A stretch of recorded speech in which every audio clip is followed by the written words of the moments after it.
श्री महाप्रज्ञ गुरवे नमः।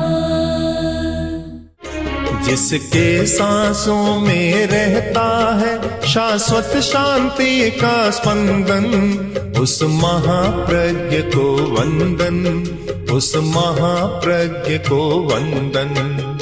सत्य अहिंसा अनेकांत को अर्पित जिसका तन मन, उस महाप्रज्ञ को वंदन, उस महाप्रज्ञ को वंदन।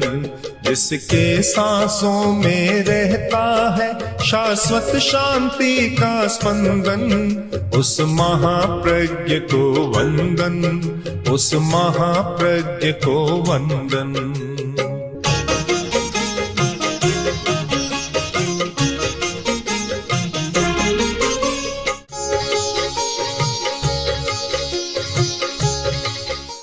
हमें सच्चाई को देखने के लिए एक बार इन चश्मों को हटा देना है और वास्तविकता को देखना है, और वह चश्मा हो सकता है मानवीय संबंध। मानवीय संबंध का चश्मा। मैं मानव हूँ, सबसे पहले मैं मनुष्य हूँ। बस ये चश्मा लग जाए तो फिर बहुत सारी समस्याएं सुलझ जाएगी।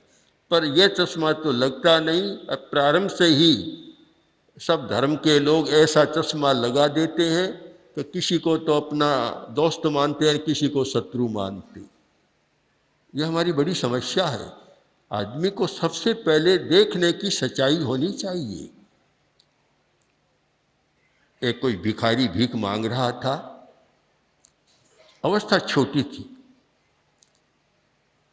संयोग की बात है कि वहाँ शेख सादी उधर से निकले। उन्होंने देखा तो भिखारी बहुत प्रसन्न था, वैसा था। तो शेख सादी रुके और बोले कि बच्चे अभी तुम छोटे हो और तुम्हारी आंखें नहीं है, तुम भीख मांग रहे हो और जो आता उसे पैसा मांगते हो। एक काम क्यों नहीं करते कि किसी से आंख मांग लो। उस बच्चे ने, भिखारी ने जो उत्तर दिया इतना मार्मिक है। उसने कहा, महाशय पैसा तो सबके पास है, दे देंगे, आंख है किसके पास जो मैं मांगू? किसके पास आंख है? मांगू कहाँ से मैं? आज हमें उस आंख की जरूरत है कि हम सबको एक दृष्टि से देख सके। महाराजा रणजीत सिंह जो सिखों के प्रमुख एक महान व्यक्ति हुए हैं और हिंदुस्तान के भी एक महान समन्वयवादी व्यक्तित्व है उनका। तो उनके एक आंख थी, एक आंख कोई चली गई थी कारणवश। तो किसी ने कहा, एक आंख तो बहुत अच्छा है, मैं सबको एक आंख से देखता हूँ। हर वास्तव में ही देखते थे। उनके सामने हिंदू आया तो वैसा, मुसलमान आया तो वैसा। कुरान कोई नहीं खरीद सका तो महाराजा रणजीत सिंह ने खरीदी कि मेरी कला का नमूना है। वैसी एक आंख आ जाए, तीसरी आंख। ये हमारी दो आंखें तो काम की तो है, पर धर्म के क्षेत्र में काम की नहीं है। किसी के साथ राग प्रियता, किसी के साथ द्वेष अप्रियता है। एक समता की आंख आ जाए कि हम सबको समता की दृष्टि से देख सके। दो व्यक्ति सामने खड़े हैं, एक हिंदू है और एक मुसलमान है। दोनों ही भूखे हैं, दोनों की कमाई नहीं चल रही है। अब अगर हिंदू यह सोचे कि हिंदू को मैं सहायता करूंगा, मुसलमान को नहीं करूंगा, मुसलमान ये सोचे कि मैं मुसलमान हिंदू को नहीं करूंगा, तो वहाँ मानवता खंडित होती है। मानवता में ये प्रश्न नहीं होता। देखिए, सबसे पहले जो आदमी जन्मता है तो मानव होता है। ये जाति संप्रदाय ये तो सब उसकी परंपरा से विरासत में उसको मिलते हैं, पर मूल मानव है।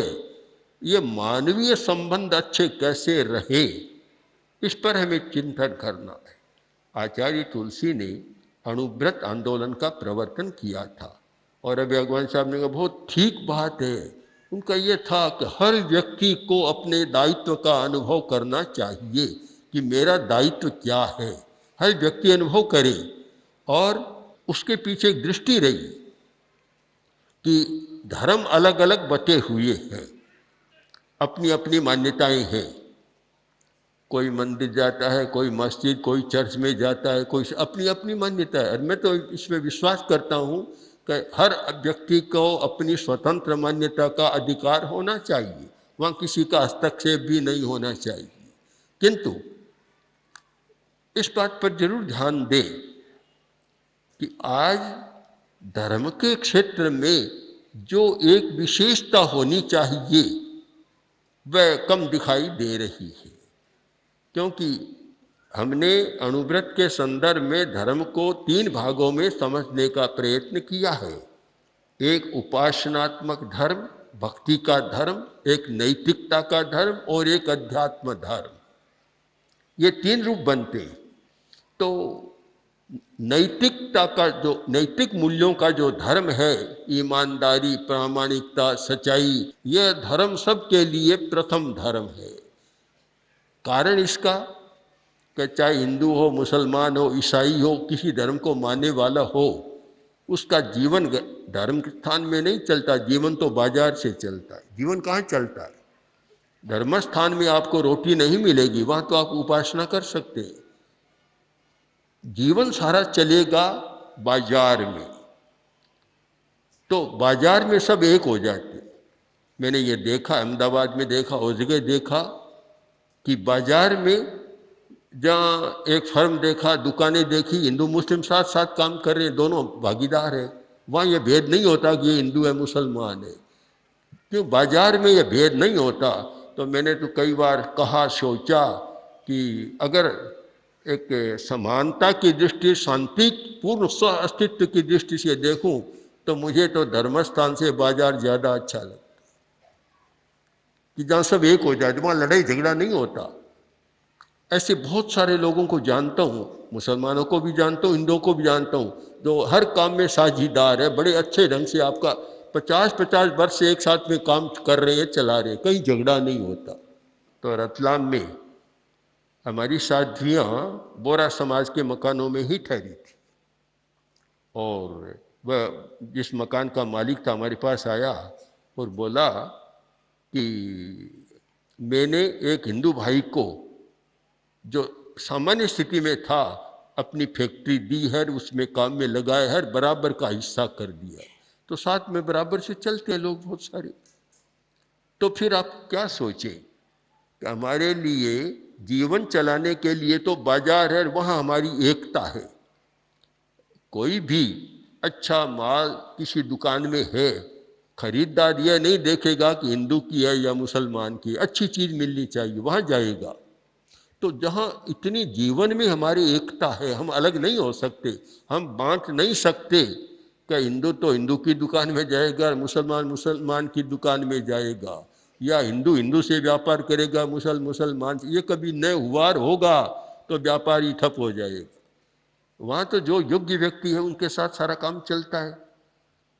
तो ये धर्मस्थान को हम ऐसा क्यों बनाए कि एक दूसरे के प्रति घृणा, हमारा तो ये मानवीय संबंधों को प्रेम पूर्ण बनाए, बीच में कहीं घृणा का लेश भी न हो। घृणा क्यों? अब ये तो निश्चित है कि मुसलमान कुरान के आधार पर जीवन चलाएंगे, धार्मिक जीवन, और ईसाई है बाइबिल के आधार पर, कोई हिंदू है वेदों के आधार पर, बौद्ध है तो बौद्ध पिटकों के आधार पर, जैन है तो जैन आगमों के आधार पर। तो ये तो अपनी अपनी एक धार्मिक मान्यता है। और मुंबई में हम थे, अहमदाबाद में, मुंबई में बहुत हमारी कॉन्फ्रेंसेज हुई, मीटिंगें भी हुई। तो वहाँ सब धर्मों के लोग आए और सब ने अच्छी अच्छी बातें बताई। आखिर मैंने कहा कि देखिए, जहाँ धर्म ग्रंथों का उद्धरण आते हैं वहाँ तो सब अच्छा है, देखना है कि आपके व्यवहार में कैसा चल रहा है। धर्म ग्रंथ की बात तो धर्मों में है, इसीलिए आचार्य तुलसी ने ये कहा था कि अब धर्म को धर्मस्थान ग्रंथों से निकालकर जीवन व्यवहार में लाए। यह अणुव्रत की एक महत्वपूर्ण बात है कि आपके जीवन व्यवहार में वह हो रहा है या नहीं हो रहा है, उस पर देखना है। तो मैं सबसे पहले मानता हूँ कि किसी भी धर्म को माने एक हमारा मंच होना चाहिए। मुझे याद है, बहुत पुरानी बात है, आज से 40 वर्ष पहले की होगी। आचार्य तुलसी कानपुर में थे और वहाँ एक ऐसा सम्मेलन हुआ था, हिंदू मुस्लिम सब अनुव्रत में सब लोग आते हैं। तो एक मुस्लिम विद्वान व्यक्ति ने कहा कि आचार्य जी, ये पहला मंच आपने बनाया है नैतिकता का। नैतिकता के मंच पर हर कोई आ सकता है, वहाँ कोई भी ये धर्म का भेद आड़े नहीं आता।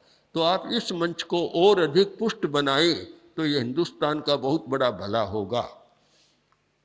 मैं देखता हूँ कि यह कार्य आगे बढ़ा है। आचार्य तुलसी का ये सपना था, वे चाहते थे कि हिंदुस्तान में यह जाति और सांप्रदायिक संघर्ष समाप्त हो जाए। ये जातिवाद के नाम पर बहुत चलता है। अब देखिए, आश्चर्य तो ये है कि एक संप्रदाय में हिंदुओं में चलता है जातिवाद के आधार पर। बिहार में ऐसी स्थिति है कि एक दूल्हा घोड़ी पर जाता है तो उसे हरिजन है, दलित वर्ग का है, तो उसे घोड़ी उतार देते, जाने नहीं देते। कितना भयंकर एक जातिवाद का भद्दा रूप है कि भला आदमी के साथ इतना एक तिरस्कारपूर्ण और अपमानपूर्ण व्यवहार, क्योंकि वह उस कल में जन्म गया। अब जन्मना कोई हाथ की बात नहीं है। एक बहुत सुंदर प्रसंग है, जब कर्ण और अर्जुन, तो कर्ण बहुत शक्तिशाली था, किंतु उसे माना जाता है कि वह सूत कुल में जन्मा था। तो सबने कहा कि ये कर्ण भाग नहीं ले सकता इसमें। तब कर्ण ने कहा, क्या कहते हैं आप, सूतो वा सूत पुत्रो वा यो वा को वा भवाम्यहम मदा यत्तम तु पौरुषम जन्म कुला यत्तम मदा यत्तम तु पौरुषम। कि मैं सूत हूँ या सूत का पुत्र हूँ, इससे आपको क्या लेना देना है। जन्म है वह नियति के आधार पर है, बल मेरे आधार पर है। अब मेरे सामने आकर देखिए, तो हर व्यक्ति का अपना बल होता है, पौरुष होता है। हम थोड़ा सा दृष्टिकोण बदले, एक चश्मा नया लगा ले तो सब ठीक दिखाई देने लगेगा। मैंने तो देखा कि हर जाति में अच्छे आदमी होते। हम कहें कि अमुक जाति है इसमें अच्छा नहीं है, तो सबसे बड़ा ये गलत चश्मा लगा हुआ है। मैं आपको अहिंसा यात्रा की घटना बताऊं कि हम मुंबई जा रहे थे अहमदाबाद से, और रास्ते में छोटे छोटे गांव आए। एक गांव आया जो मुस्लिम प्रधान था जहाँ, तो हमारे लिए ठहरने की व्यवस्था एक स्कूल में की थी। वहाँ हमें ठहरना था और साथ में 200, 300, 400 लोग थे, इतनी बड़ी व्यवस्था करनी थी। तो ये निश्चित था, किंतु संयोग ऐसा मिला कि हमारे ही संप्रदाय के, मतलब जैन संप्रदाय के कुछ मुनि वहाँ पहले आकर ठहर गए थे। तब कार्यकर्ता हमारे व्यवस्थापक गए और बोले कि यहाँ तो हम रह नहीं सकते, अब स्थान कम हो गया। तो फिर वहाँ मुस्लिम भाइयों ने कहा कि आप चिंता न करें, आप हमारे बंगलों में रहेंगे। हम फिर गांव में गए, उनके बंगलों में रहे, कोई कठिनाई नहीं आई।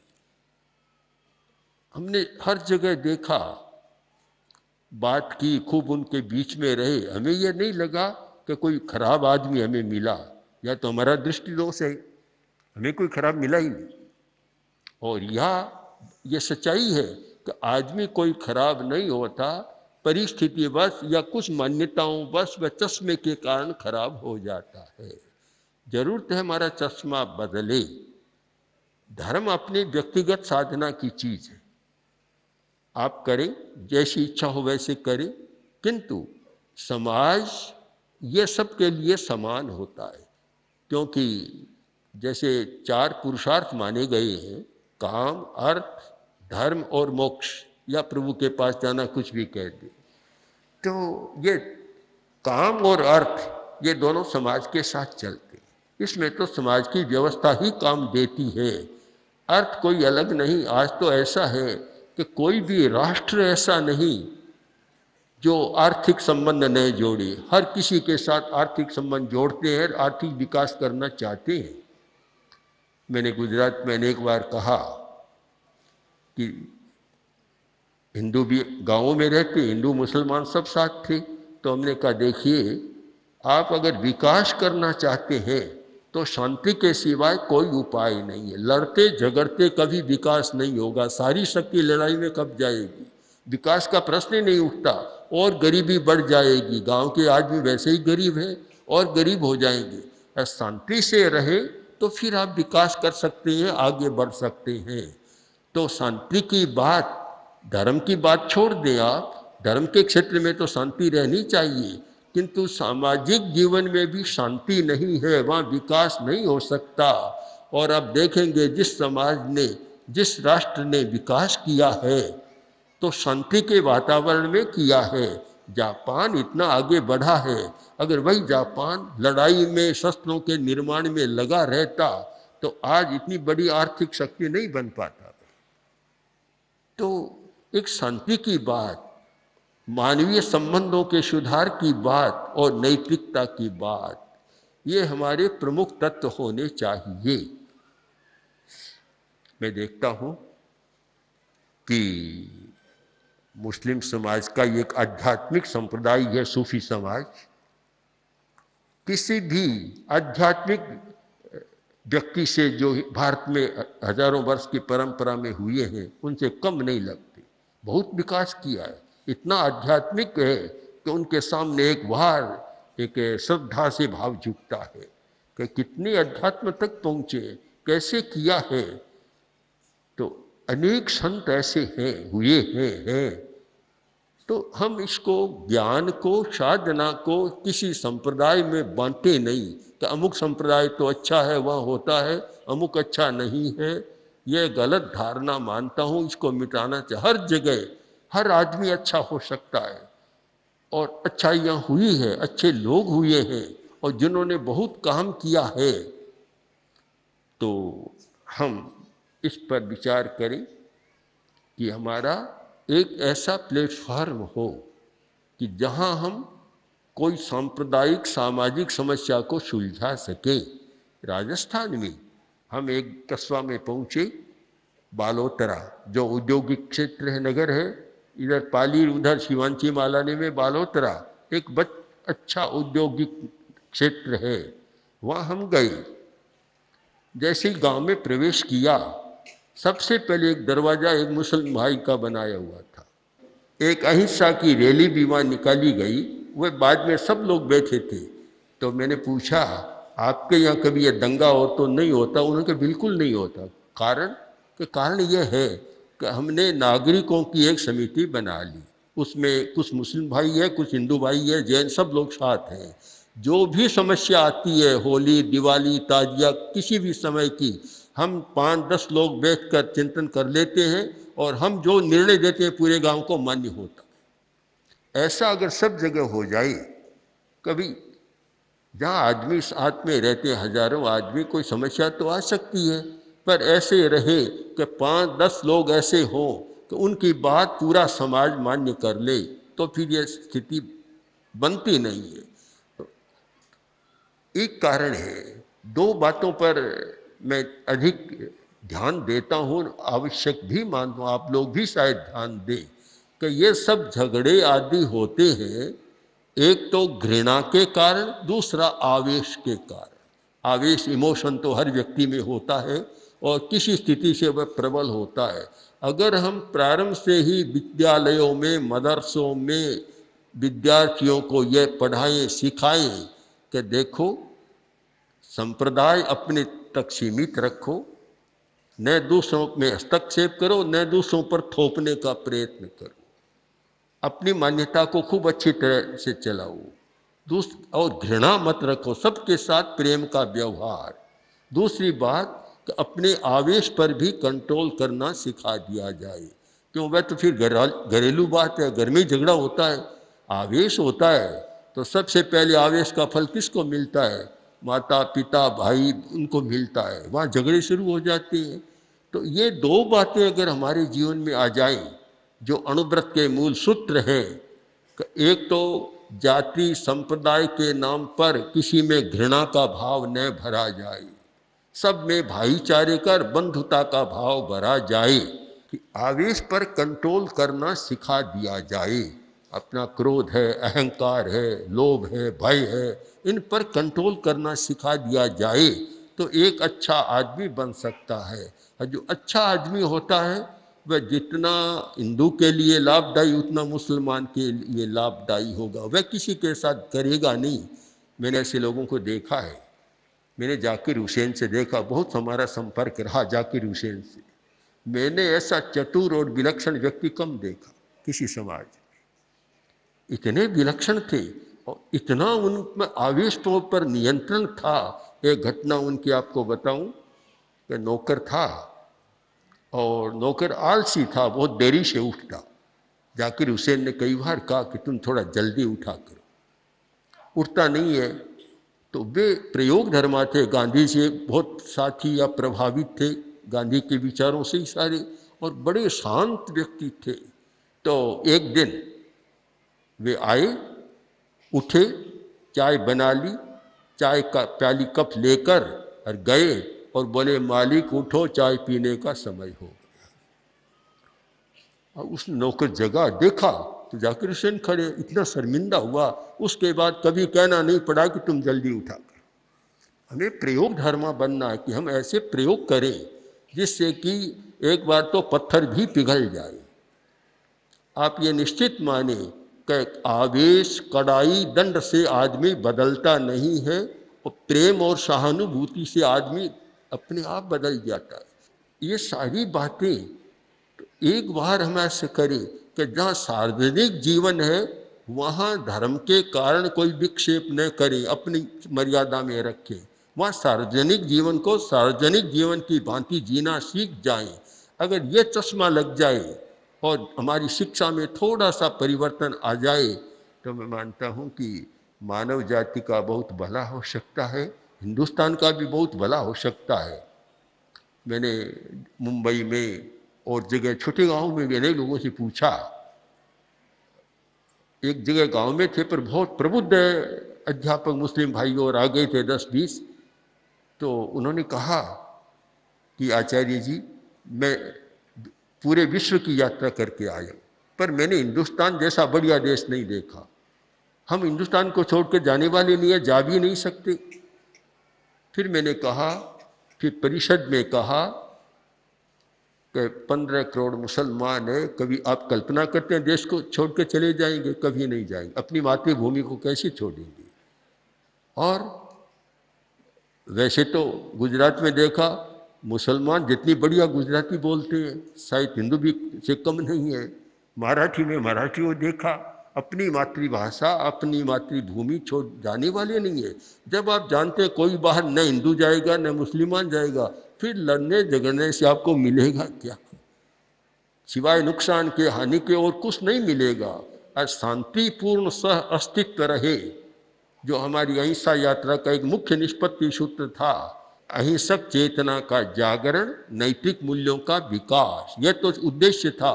निष्पत्ति में यह था कि शांतिपूर्ण सह अस्तित्व, तो हम विकास करेंगे, अच्छे काम कर सकेंगे, अच्छे अच्छे सारे काम करेंगे। कभी मानवीय एकता के संदेश को हम जनता तक कैसे पहुंचाएं?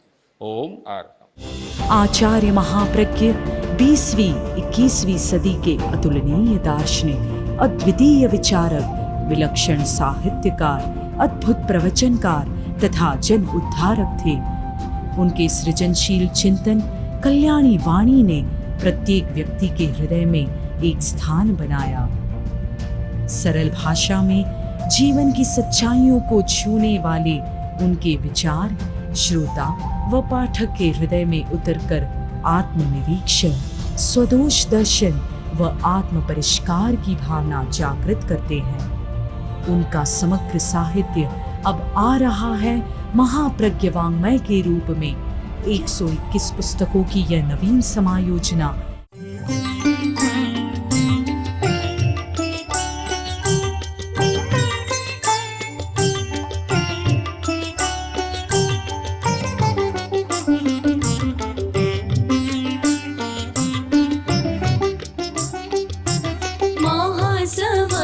महाप्रज्ञ गुरुवर अर्घ्य आस्था काय चढ़ाए, अमल ध्यानी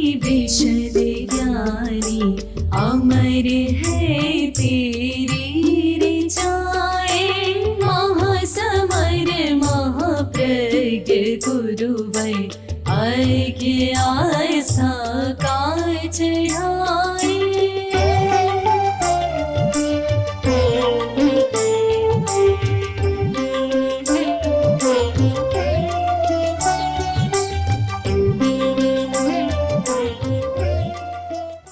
ओम श्री महाप्रज्ञ गुरवे नमः। ओम श्री महाप्रज्ञ गुरवे नमः। ओम श्री महाप्रज्ञ गुरवे नमः।